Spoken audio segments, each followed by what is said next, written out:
Everyone, welcome back to my Flosstube. I'm Mel Wordy Stitches here on YouTube and on Instagram, and this is my channel about primarily cross stitch, a few other crafts. I do a bit of knitting and sewing and other forms of embroidery, the occasional bit of crochet, but mostly we talk about cross stitch here on this channel, so that's the corner of the internet and YouTube that you are interested in. Welcome, and if it's not, then happy hunting for whatever it was that you were looking for. Today is a Sunday, April the 30th. I was hoping to film a Flosstube in the middle of April, but that didn't quite pan out due to reasons which I will no doubt talk about during this. But welcome back if you're a subscriber. It's lovely to have you back to chat with about cross stitch, and I appreciate you taking the time to join me again. And if you're new, hello, welcome. I hope you enjoy what you see. I'm a bit of an eclectic stitcher, so there's a bit of everything, but if you do, then, you know, like, subscribe, do all those YouTube things, hit the notification bell, all that stuff that we're meant to say. But anyway, so this is just going to be a pretty standard Flosstube, talking about what I did in this month and plans for next month, so let's just get on with it. So like I said, April was always going to be a bit busy. I'm a writer in part of my life, so I had a pretty big book signing last weekend, and I had a couple of rounds of edits on a book to do. So April was always going to be a bit busy, but I complicated matters by sort of at Easter I started feeling a bit crook. I'm kind of I get a hay fever and I have cranky sinuses generally, but it got to the point where I went, okay, I'm going to the doctor. Doctor said, oh, you've got sinusitis, gave me antibiotics. And then, not to be outdone by my sinuses, one of my teeth decided that it was going to start hurting as well. So, because emergency dental visits is really what you want when you've already got a sore face. But yeah, so there were 2 dental visits, tooth fixed. It's kind of this, like a lot of people playing, need to get back to the dentist now that the pandemic is over. So I've got another visit or 2 to go to deal with a couple of other fillings that may need to happen. I've got cranky teeth to go with the cranky sinuses, but for now, face is much happier than it was, so that is good. So what did I stitch this month? Okay, so my whip go calls were Raven Queen. So this is Raven Queen. It's a Mirabilia. Remember to bring the pattern this time with this. So this is Raven Queen, and I'd only just done like a tiny bit up here when I started this month, because this is my new year, new start, and I kind of worked on it one day, put it on my whip go board and put it away. So this is where it's at now. Might give you an idea of how big this is going to be, because here's the pattern, and that big bit is just that very top left corner there. So I've almost finished the column. I've hit the top of the crow's head, which means I can move across to the lady, so that's good. This is a lot of grey stitching on grey, which does lead to a bit of frogging at times when I apparently cannot tell the difference between one shade of grey and another stitching at night with artificial light. But that is all right. We have some sparkly bits going on, which is chronic. But there, that's where I've got to. That's some good progress. And it's on my board a few more times. I mean, this will take me probably a couple of years to complete this project. So we're just going to keep putting on our go board and pulling it out when we're in the mood to do a bit of stitching. So we've gone back to Q-snap because it is a bit bigger. I don't think they actually make Q-snips bigger. Whole Mirabilia, I think you'd need a scroll frame if you wanted to put the whole thing in. But I used to have a floor frame. I'm pretty sure I probably decluttered it at some point when I wasn't stitching, but you never know. Maybe it'll inspire me to get one again, but I'm not going to do many projects this big, because I'm going to see if I can make the Q-snaps work. So that was Raven Queen. That was my whip go call. My other whip go call, which I think I talked about at the end of my last video, was this one. So this is Shameless Hussy by MissPrim. So as you can see, I finished her, and I have fully finished her into this little doll cushion thing. I just love her. She's so cool. I did do a bit of an oopsie where I didn't cut quite enough of the fabric under her lacy bodice there, so she's a bit tight at the bottom, but that's all right. Shameless hussies like to wear their clothes tight. Yeah, so she's really cool. Had lots of fun stitching her. Wasn't an overly long stitch. I think she took me a few days. So let me see. Check my book.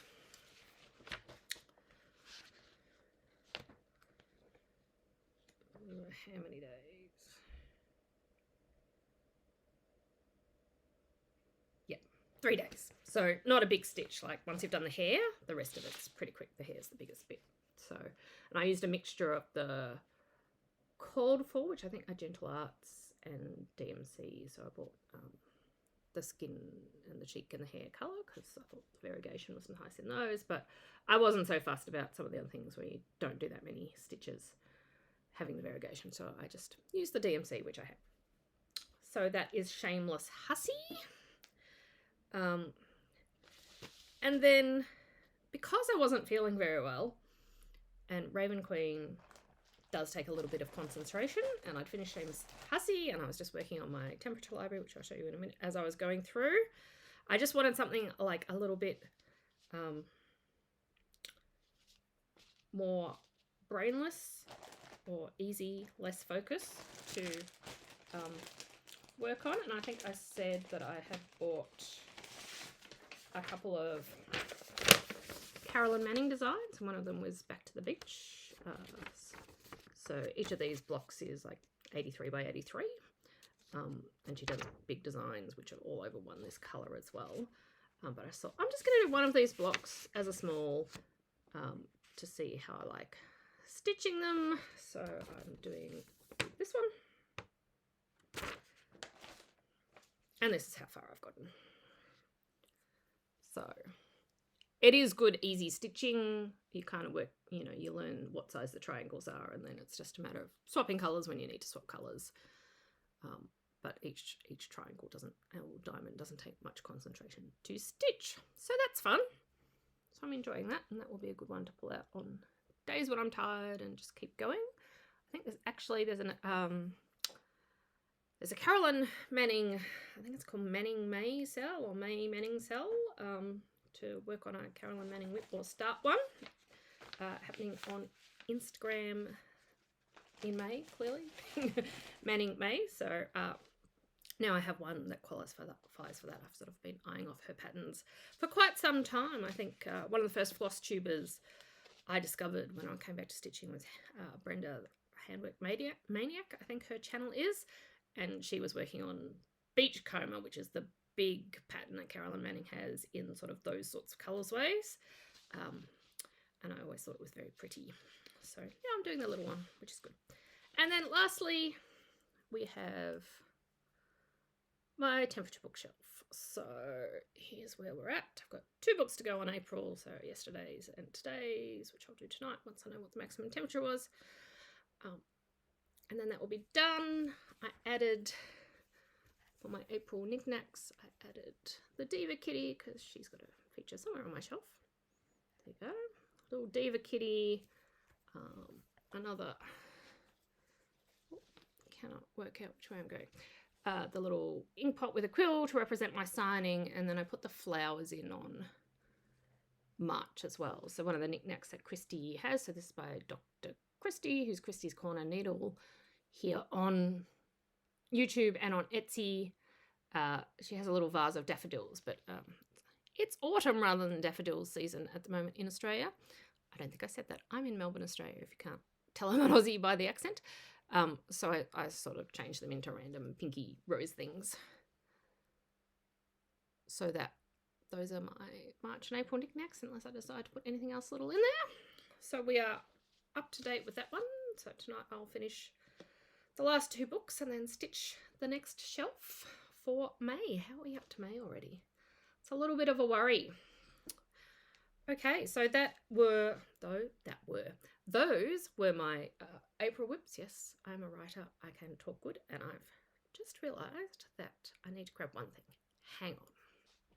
Okay, I'm back. All right, so let's move on to finishes and fully finished objects. So when I finished Shameless Hussy, I sort of thought, oh well, doing that sort of dog pillow finish isn't too hard, and I thought, oh, I've got another finished object sitting in my little pile of finished objects that I was planning to do like that, so I pulled her out and did that too. So this is Kitchen Witch by the Laurel Witch, which I stitched, I can't remember whether it was last year or the year before. It might be the year before. Just a piece of mystery linen from number 12 Stitch Co, I think. And I changed her witchy outfit to, what's the DMC, very dark blue, is it 923? Because I don't wear black. So I thought my witch can wear navy blue too. And made her hair green, because why not? So there you go, she's just finished with some finger black sort of witchy fabric. And now she hangs in my kitchen, making all my recipes come out well, in theory. So I did that one, and then I did something not cross-stitch, some sewing. So there's a Western Australian quilt fibre textile artist called Ruth, who I've followed on Instagram for a while, and she does these gorgeous sort of eucalyptus piecework quilts, and she has a Block of the Month club each year, and she was announcing her new one, and I was very tempted, but I thought, no, I'm still doing my hexie quilt. I cannot be working on two big quilts at a time. That would be craziness. But she does sell little kits to do like little mini quilts. So I was sort of browsing on her website, looking at the Block of the Month, and then I remembered she does the mini kits. So I thought, well, I'm going to fix my urge and see if I like her technique by buying one of the little mini kits. So that was this one. So it's a eucalyptus blossom. So this is Piecework, and I did stitch this by hand. I mean, I stitched the back onto the front with my machine, but by hand. So you basically, I draw the pattern on interfacing, or draw the image on interfacing, and divide it up into chunks. You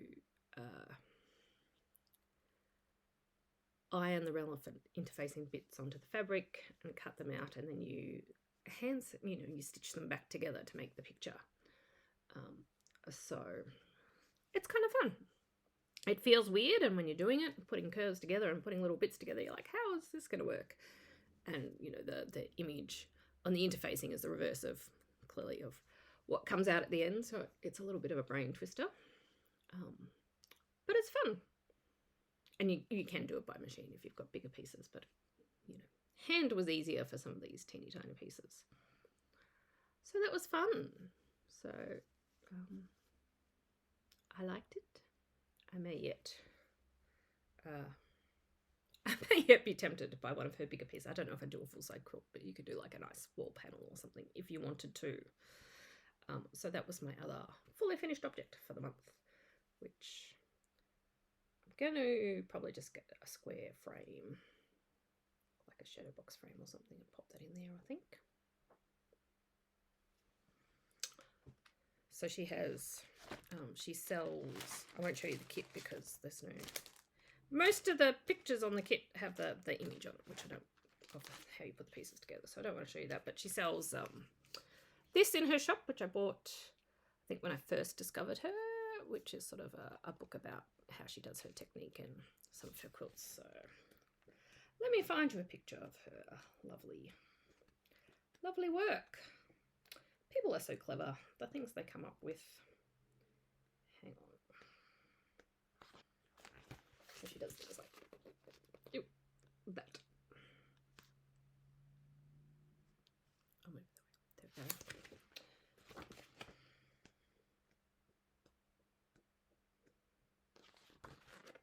There we go.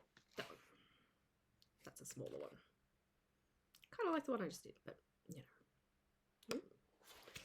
So if you're interested, piecework. So it's not applique, it's piecework. You sew the pieces back together rather than appliquing them together on a base fabric. So I did just get my hair cut this week, so it's that sort of slightly shorter than I'm used to length. So I don't quite know what I'm doing with it. Alright, so those were my fully finished objects. I finished the Ruth DeVos one while I wasn't feeling well, so you can stitch it while your head's a bit funny. So let's talk about haul then and purchases. So clearly I purchased the Ruth DeVos thing, and then I think last time I was talking about Kensington cross stitch, and she showed a couple of books by Helene Lebeur. Get your French right now.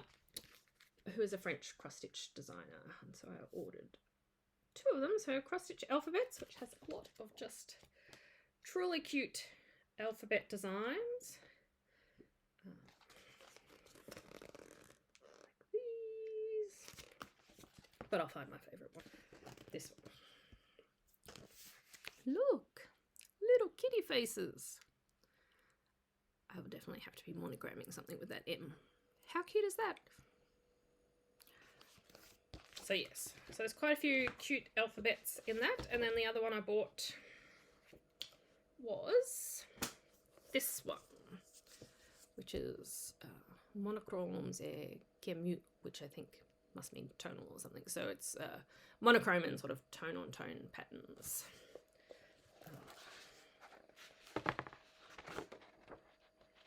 And this might be my favourite one, this peacock. How cool would that be? It'd even be cool in white, in sort of peacocky colours, if you had a variegated teal or something to be tone on tone. And I like this daisy. And this whale. So there's lots of cute things in this book too.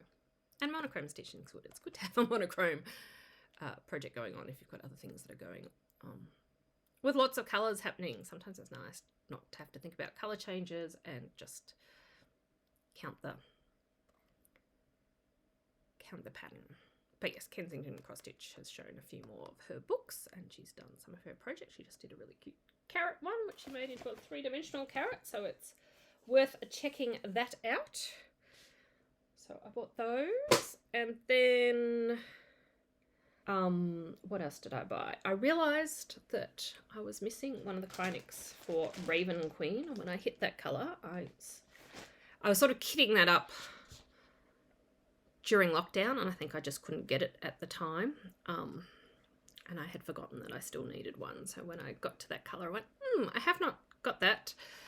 Let's see who had it, and the needlework shop that was closest to me wasn't showing it on their website. They do have some Krynic, but so then I was looking at my online shops, and Lazy Daisy Stitchery had it, and then you can't pay $10 shipping for one roll of Krynic, or it'll be the most expensive sparkly thread ever. So I just got a couple of patterns too. So I got the Quirky Quaker Bee by Darling and Whimsy, because I like these Quirky Quakers. They're so cute.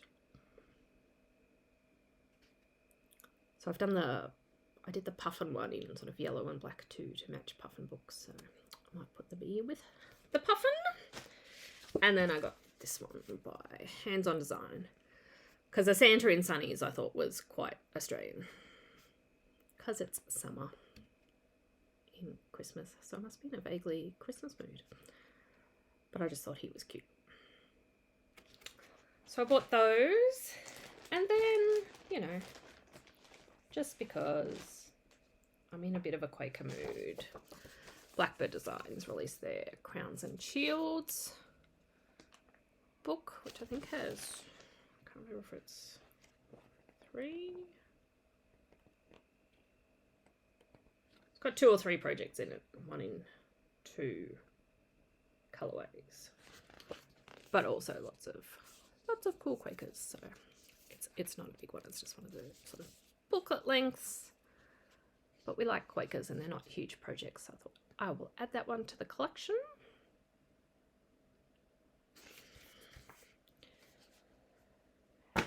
And then I did buy some of the threads for my Sis Fargo needle roll. So we're getting there with what will be the world's most expensive needle roll. So these are all Eleganza various weight cottons, which will be interesting. I haven't sewn with those before, so that will be fun to use. I was sort of pretty Wintry Beaches colours, which is sort of fitting at the moment. We've had some quite nice weather this month. It definitely hasn't been as cold as last April, which is nice. But it's starting to get chilly, I think, which is fair enough. It's almost May. But hopefully we don't have as cold as summer, as cold as winter. Clearly, on Sunday, my brain has stopped working. So I bought those. All right. And I think that's all the mail and things I have. I can't think of anything else.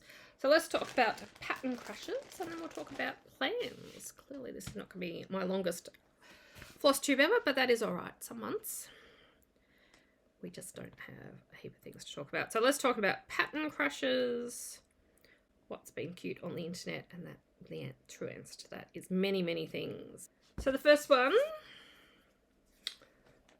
is this one, which I saw someone had finished on Instagram. So this is Red Fractabirds by With Thy Needle and Thread. And I just like these, but these birds look like they're going through it, those birds. They look just a bit grumpy, possibly like they indulged in a few too many grubs and insects the night before. So I just thought they were cute. Made me laugh, which is always good. So that's Red Fractabirds. This one by Emily Call Stitching, who's actually shop, I think is just Emily Call. Winter. I've got a bit of a tree thing happening, I think. I just thought it was a nice little winter, Christmassy, small.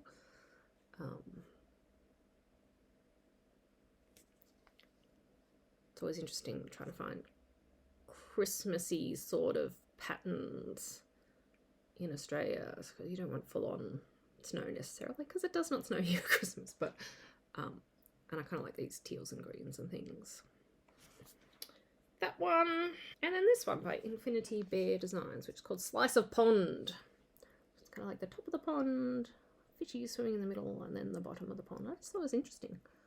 I like that 3-slice design. She has a couple of, she also has an Etsy shop, which I think is Infinity Bear Designs, and she has lots of cute patterns. So that just caught my eye too. There we go. Pattern crushes, none of which we have bought because, you know, we have many passions. Oh, the other thing I did, so I did buy the Stitches Collective. Were having an Earth Day, or released an Earth Day charity collection where they had a bunch of patterns. I want to say like 30 patterns that if you donated to one of, I think it's 3 or 4 specified charities and sent them a receipt, then you got the patterns. So I did that. So if you go to the Stitches Collective Instagram account, they've been showing all the patterns since the collection was released, and there's quite a few cute ones that I would like to stitch, so they will be good to grab in the future as well. But yeah, I don't know if you can still get it or whether they've closed it off, but I assume probably most of the designers will release those patterns separately in due course, but definitely worth going and checking out. All right, and that brings us to plans. So my whip go calls for May. So the first one was a Christmas small, and I'm not going to do Merry and Bright because I bought this from Hands On Design a while ago, Bottle and Brush Tree Farm. I told you I had a tree thing going on. I just like it. It's nice and simple. It's sort of a little bit Christmassy because they're Christmas trees, but just not super wintry, super in-your-face Christmassy. So I like that, and I've been waiting to get some green fabric. I think the called for is Guacamole by Weeks, which I haven't seen anywhere in Australia. So, but I think I've showed this linen before. So Teresa from Lazy Daisy Stitchery has started dyeing. She dyes as, let me show you, Whoopsie Daisy. I don't know if she's got anything going at the moment. She might have sold out her first batch, but I bought a couple of hers when she had her release. Trying to get a good... It's a little bit darker than it's showing. So it's not quite as warm as the one on the picture, but it still seems to go. Let me grab the threads.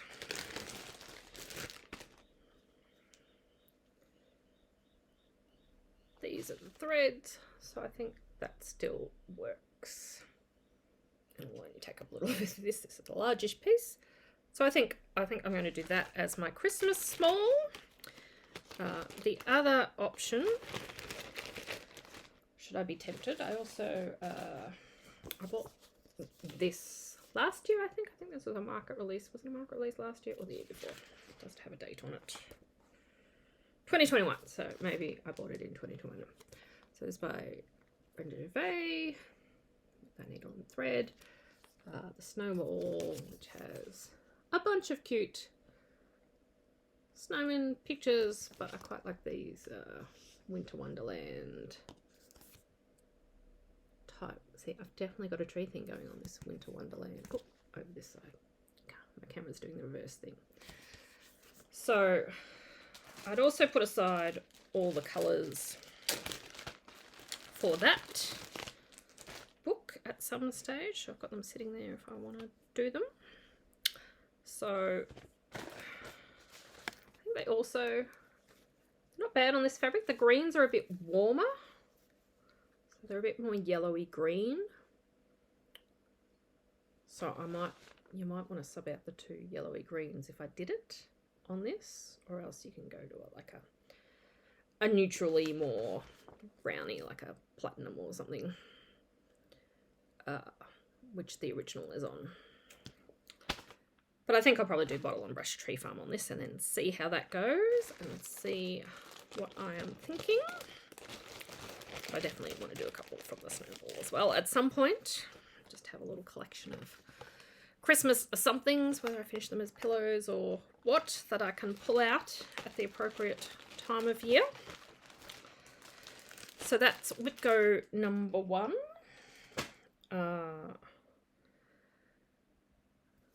Clearly I will keep working on my temperature library. I'm going to keep working on the Carolyn Manning as the mood takes me.